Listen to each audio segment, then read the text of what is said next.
Real world with magic or magic world with real touches?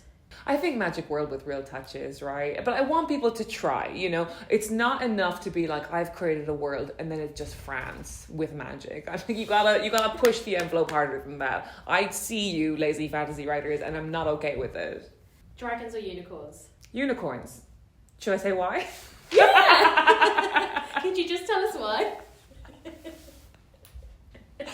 First of all, horses are the best, and unicorns are magic horses. And I think there's far less writing around unicorns, but the writing that does exist around unicorns is some of the most beautiful writing that has ever existed. One of my favorite novels of all time is Peter S. Beagle's The Last Unicorn, and it is a book that makes me cry every single time I read it.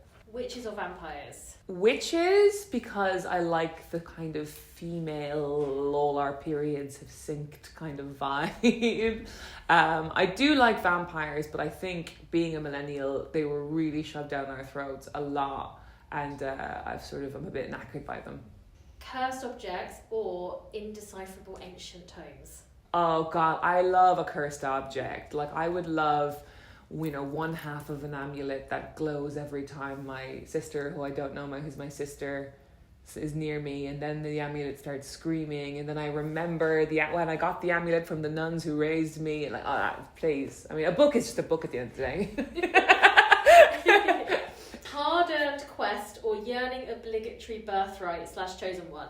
Hard-earned quest. Like, I hate a chosen one. Like, I've always tried whenever I write fantasy that, like, I think it's nice to have a little bit of like, oh, the parents have done something that means that our character is now in this situation. But I think it's so much more satisfying when the character calls themselves to adventure. Do you know what I mean? Or like, it's fine to have a crazy circumstance, but we have to really believe in this person and their ability to do things. Okay. Secret villain posing as mentor or animals that can speak? Animals that can speak. That is my dream.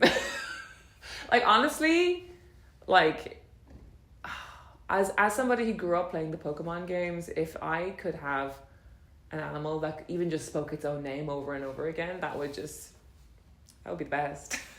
You did animal hands. Animal hands. Animal hands. Magical school or magical portal?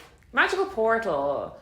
I don't know. Magical school gives me the heebie-jeebies. I don't care for it. I just finished reading The Ballad of Songbirds and Snakes, and I really liked it, but the amount of magical school stuff sort of just icked me out a bit. Non-magic person thrown into fantasy world or magical being sucked into real world? When magical person is sucked into real world, it's like the first few chapters are good because it's like, oh, they're confused by things that me, the reader, isn't confused about. But then I just feel like, well, then I'm like, this sort of runs out of steam early. Like, I much prefer watching somebody who is completely, like, one of my favorite movies is Spirited Away.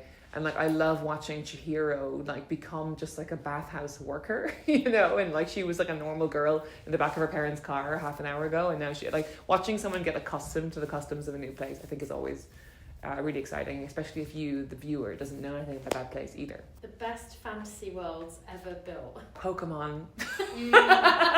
Pokemon does not get the credit it deserves as like a fantasy world, but like there's so much about that whole landscape that I have almost like, I've played the game so much, I watched all the animes, and like I just love thinking about it. I love like the idea that you have your little team of creatures that you make fight for sport, because it's like also this thing of like you have all these animals that are so interesting and creative, and they live in different places, and I love walking through the world and like guessing what kind of Pokemon might live in that place because I'm a nerd.